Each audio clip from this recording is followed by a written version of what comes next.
Welcome, guys, to the Rough Kut. I'm your host, CEO, and singer-songwriter and producer, Chanel B. Here on the Rough Kut, you guys know how we do. We get the industry elites, the most best, the awesome, the vibrant high, all of the best puns in the league to bring their experience, their past, their future, and everything that they can do to help you guys get a leg up on your career if you are aspiring to follow in their footsteps. And who better to do it and give it to us real raw and having fun are those who've already been there. So we got so now this beautiful soul that I'm sure you've seen her face plenty of times, because I've seen her face and didn't realize until I watched another show. I was like, hey, I remember her face. But I'm sure you've seen her on many films, including Greenleaf on the OWN network and Tyler Perry's Madea's Family Reunion. So just to name a few, those are just to name a few, because she got many more coming, and so much. And so now let's welcome the actress, the model, the philanthropist. I could name so much more. But here we are, the one and only, the beautiful Jennifer Sears. Hey! Hi. I just hire you to follow, to not follow, but to precede me and make the announcement, because that was beautiful, girl. You got me here. Yes. Anytime you need me, I am there. Look, so I was so excited. Of course, I've always followed you from the beginning, because I'm just the person that goes and does research on people from when I see them in certain things that I like. And so I'm a big Tyler Perry fan. So I definitely saw you reaching over to get some soda cans out of the barrel. Yes. Quench your people's thirst at the cookout. And she's drinking her water. So I want to say again, thanks so much for joining us. Happy belated birthday is what I want to start with. Thank you. Birthday was March 21st. Yes. I'm first in Aries. I'm excited. It's Aries season. What did you do for your birthday? I was in LA. I was in LA for almost 2 weeks. My friends surprised me, my amazing friends, my girlfriends. Where would we be without good girlfriends, right? Yes. They surprised me with a trip to the Catalina Island, which was amazing. So we took a boat from LA, from Long Beach to Catalina Island. We just spent the whole day just binge eating and binge drinking, and just we got lost on the island. That was a girls' trip, like a movie, like girls' trip. Like that was like a girls' getaway, and the footage was hilarious. I was like, we need to post this. Like people need to see like the whole on. But it was amazing, especially behind the scenes with girl talk and. Girl talk. One of us fell asleep at the table because she had 3 drinks. I ain't gonna name no names. But she couldn't decide. Now it was my birthday, and she couldn't decide on which drink she wanted. So she ordered 3. She's like, "Oh, that one sounds good. That one sounds good, and that one sounds good." So she's sitting at the table with 3 drinks, messed around, got too lit, and fell asleep at the table. So birthday to remember. Sticks in her head, took videos, pictures. We were doing all kinds of stuff to her. Oh, well, shout out to the friends, because those are hard to come by. They really are. Come by. So thanks for giving Jennifer a great time for her birthday, friends. We appreciate it. Well, thanks for the birthday greetings and for welcoming me. So I'm excited. Thank you. So first, while we getting on, the friends and the games and stuff, we start off with games here. Okay. All right. So your game, let's see, it's called This or That.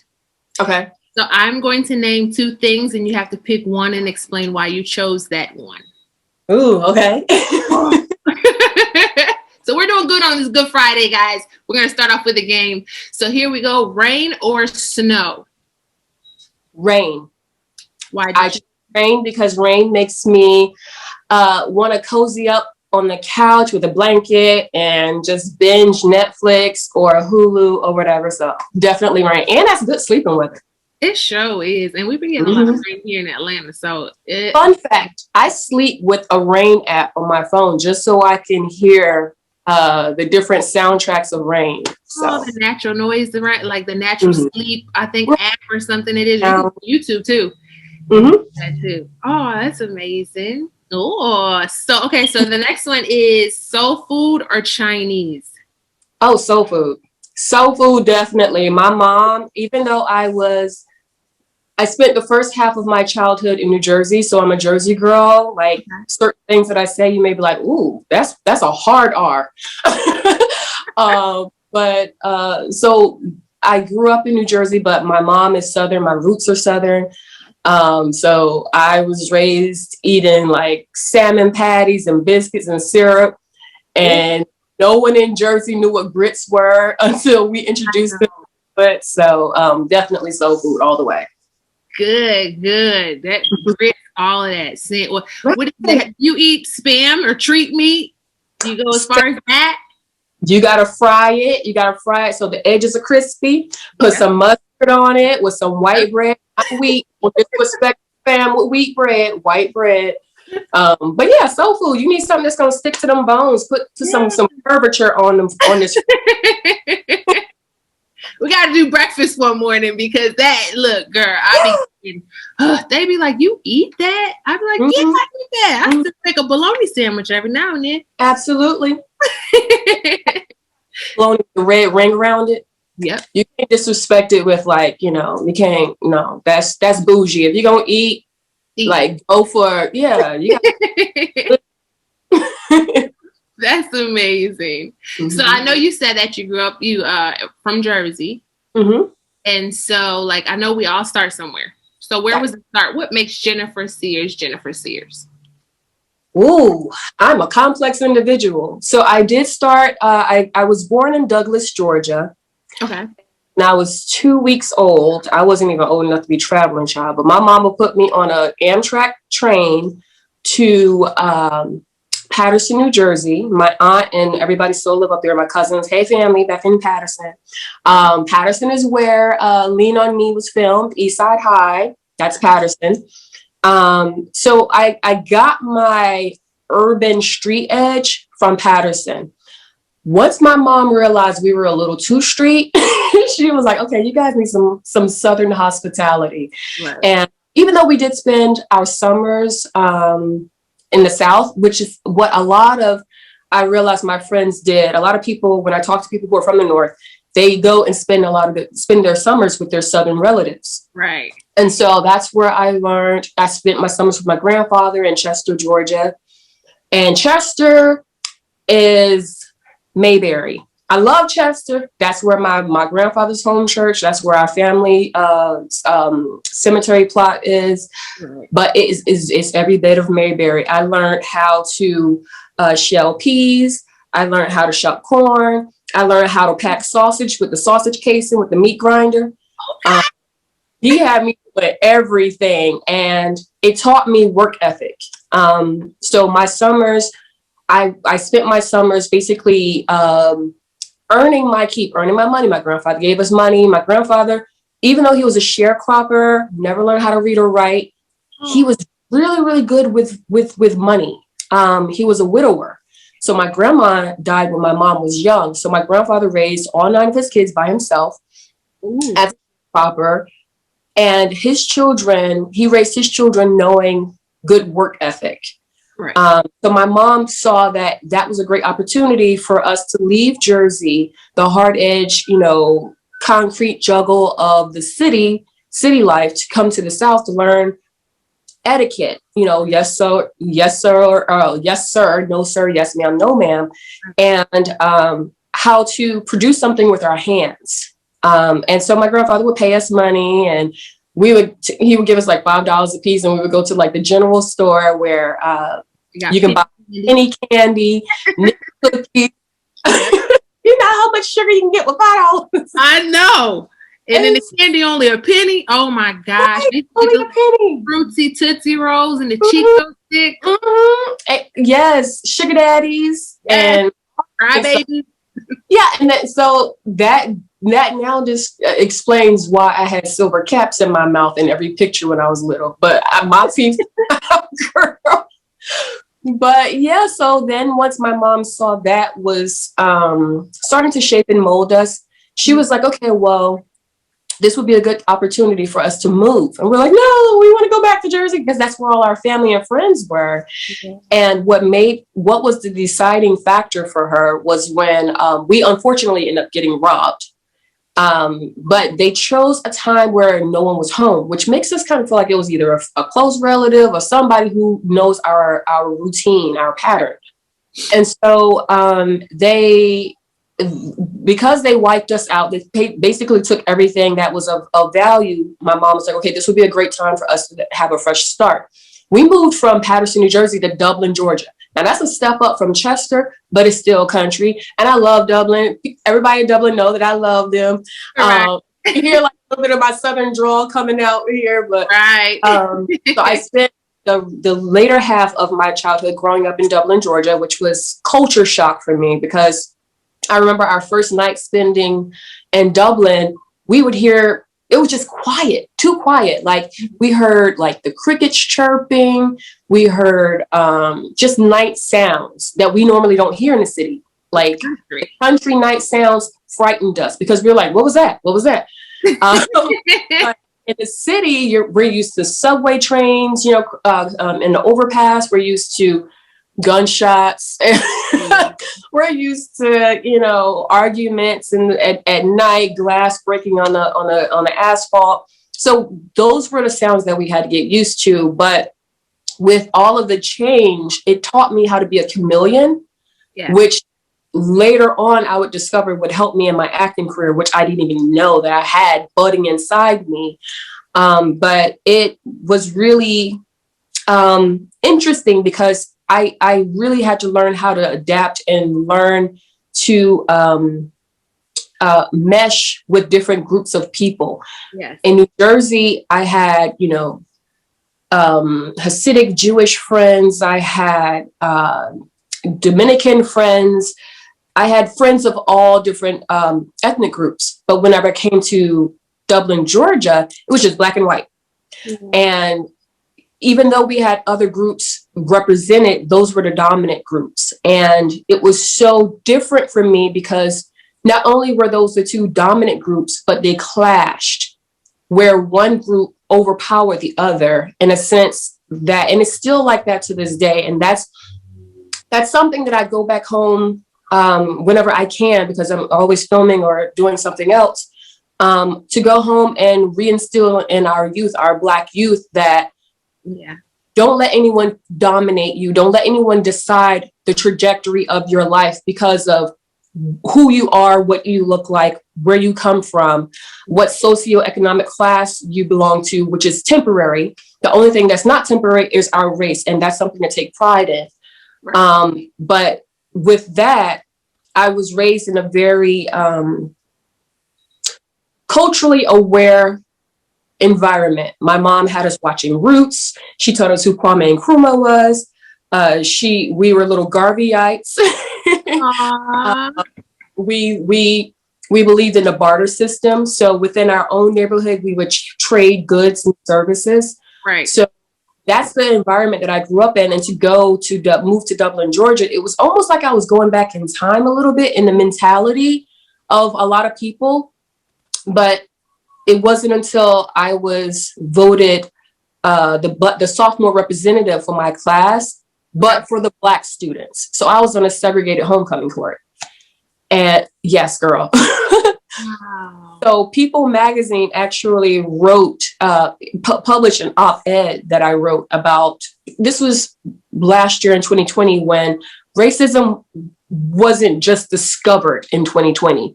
Right. It boiled to a head. It came to a head. It bubbled over because the whole world was at a standstill because of the pandemic, right? The world shut down. So that made everyone take notice of what's going on in different locations, the US predominantly. And then we started to see it in other areas like Nigeria.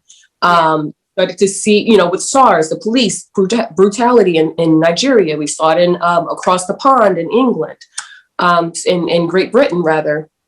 And so we took notice, and we felt more empowered to use our voice at a time that we weren't so busy being preoccupied with other things.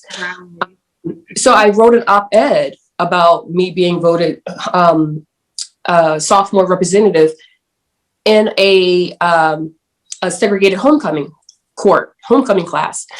And I said, no, this wasn't in the 60s. This was in, when was this? 1998. So 2 years before a new millennium. Right. I was voted homecoming court for the Black race. And then that made me stand up back then and say, well, what about the Asian Pacific students? What about other people of color? Like, where do they fall? They're not black, they're not white. Why can't we just be represented for who we are as individuals? So that kind of raised a little bit of an uproar. They no longer have segregated homecoming courts. They just stopped having, not just Dublin, but that's the surrounding counties, just stopped having segregated proms, private proms. Right. Now, it's not so much that the school had segregated proms. It's the parents that felt more comfortable having their own little parties, with the in group, the in kids who don't look like me. Right. If they do look like me, then their father had to be, either an attorney or a judge or running for an elected official or something like that in order for them to party or go to a prom with their kids. So with all of that going on, and my mom being the militant mother that she is, she said, okay, you're going to have to leave Dublin as soon as you graduate, because you're going to cause so much ruckus here that I fear for you.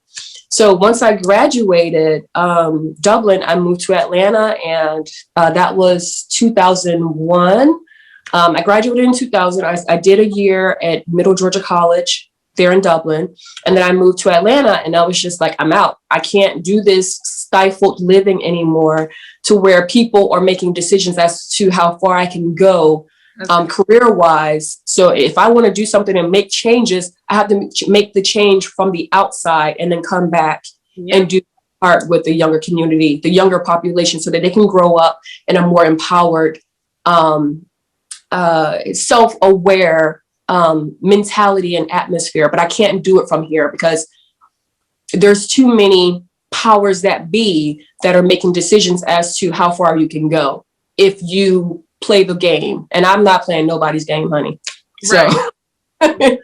You're your own person. I am my own person. As a collective, it's just like, why do we have to get treated different? And it's so long. It's been a long time coming. It's a long time coming, but change is coming. It is. Here, I'm gonna change the narrative and stop saying change is gonna come. And God bless Sam Cooke. I love him. I'm a huge fan. And I have all up and through my playlist. Right. Not only is the change going to come, a change is here. Change is here. So already here. And so I know, some people's expectations are not always our own. Right. And no matter how many people say you should do this, you should definitely go here. You should follow this way. This is the right way. No, don't go that way. I know you've attended Clark Atlanta University. I did. Right. HBCU. So tell us the experience in the fork in the road, because that's amazing. And we're not saying don't. I know you stopped going to school after a while, right? To focus more so on your career. I didn't stop. I moved to Atlanta just to go to Clark because my choices, I knew automatically based off my mother's the upbringing by my mother and the pro-Black militant woman that she is, I knew I was going to HBCU, on top of the fact that I just got voted Black representative for a homecoming for. I was like, oh, I got to get away from this. I am not going to a PWI. I'm going to a HBCU. My choice was either going to be Howard, Spelman, Clark, and there was one other college that slips my mind, but I got accepted by all, and my mom's like, please don't move away too far. You can go to Clark or you can go to Spelman, but please don't leave. Because I'm the youngest. I'm the youngest of four. And I have my oldest sister, Elizabeth, who is 10 years older than me. She's like a second mom. So I was her play baby. I was her baby doll. So she, you know, she is an amazing hairdresser who she does great braids and all kinds of stuff. So she would practice on me a lot. So these were done by someone else, by Shantae Moore in Atlanta. So if you need braids, look her up.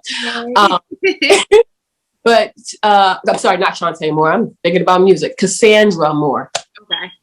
She, so my oldest sister, Elizabeth, and then I have twin siblings, Marcus and Marcia, who were the middle of the four of us. And Marcus, my brother Mark, he actually passed away. He had cancer.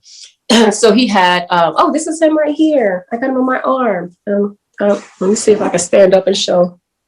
Aww. So that's Marcus. He was the one who really pushed me to go to college because, there were many in my family. I'm the first generation college graduate. Okay. Even though I'm the youngest of the family, I'm the first to actually go to college and graduate.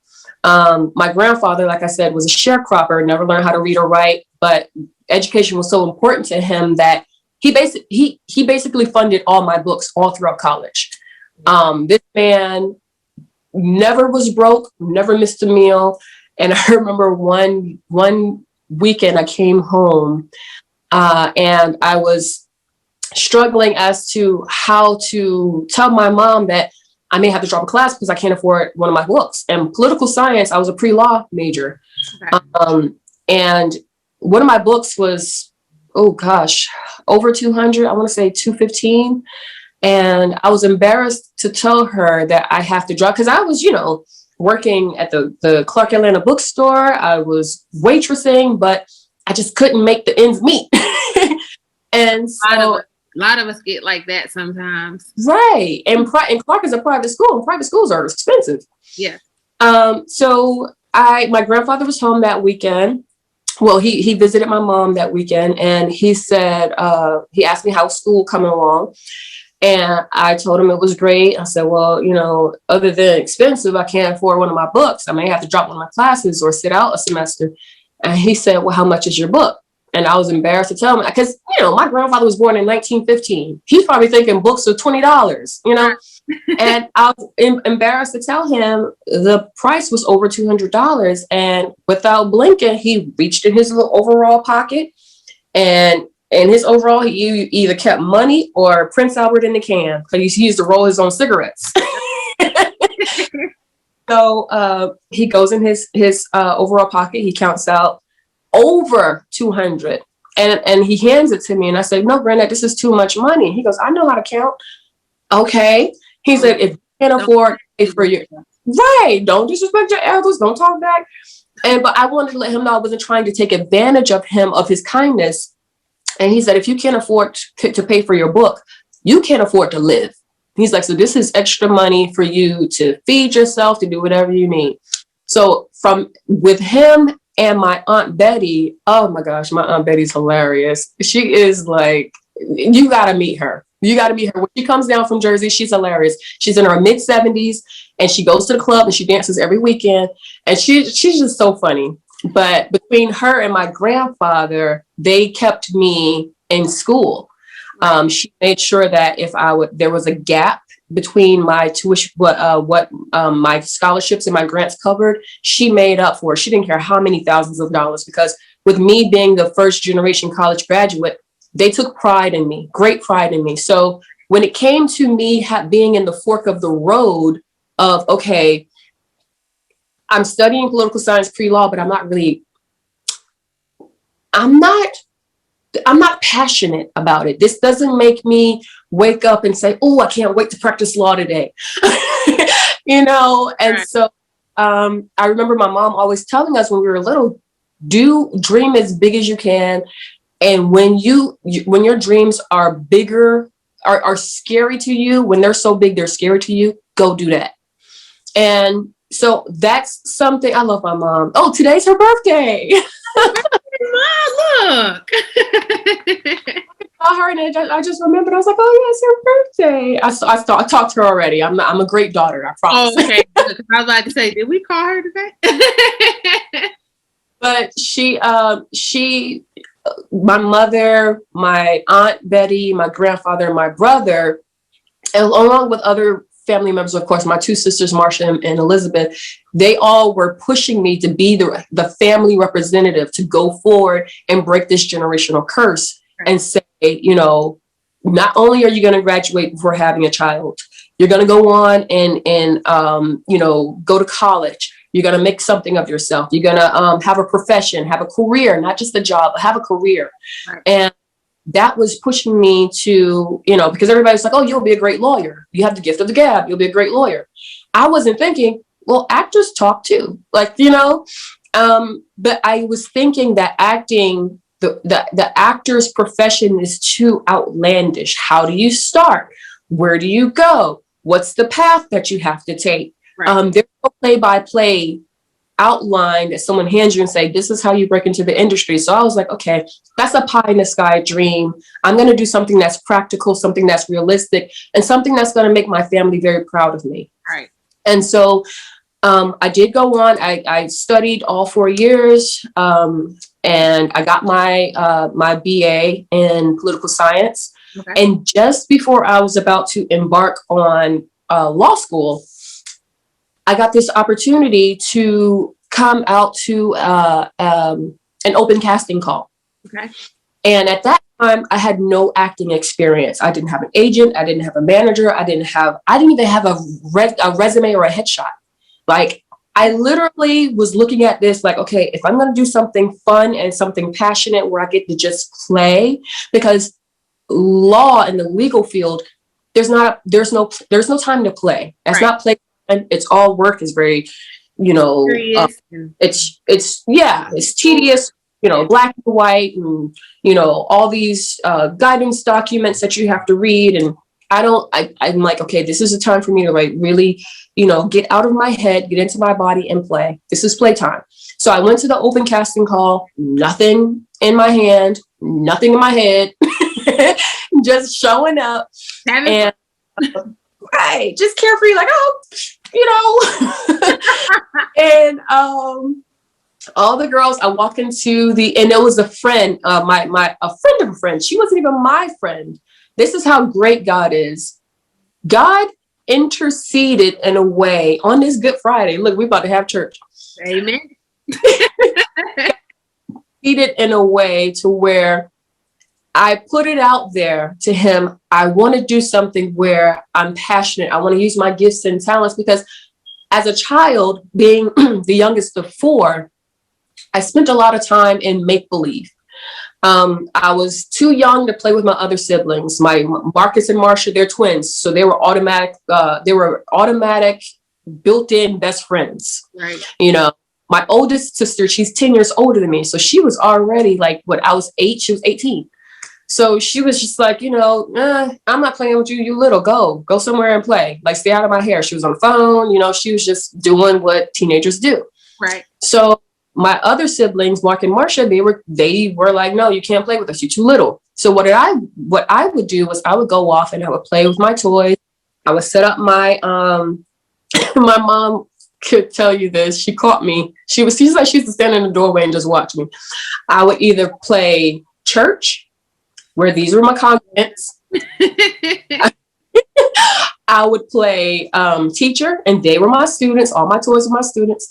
Or I would be performing, and they were the audience. So she said she saw the signs early on, even to the point where, when you're the youngest of 4 and there's only one TV in the house and you have 4 other people, you had to pick a date. You had to schedule TV time. So if you knew that your favorite program was coming on at such and such time, you have to call dibs. I called dibs on the TV at 8:00 on Tuesday. And so my mom was like, okay, and my nickname is Dina. So she would say, my grandfather came up with that nickname. I have no idea why.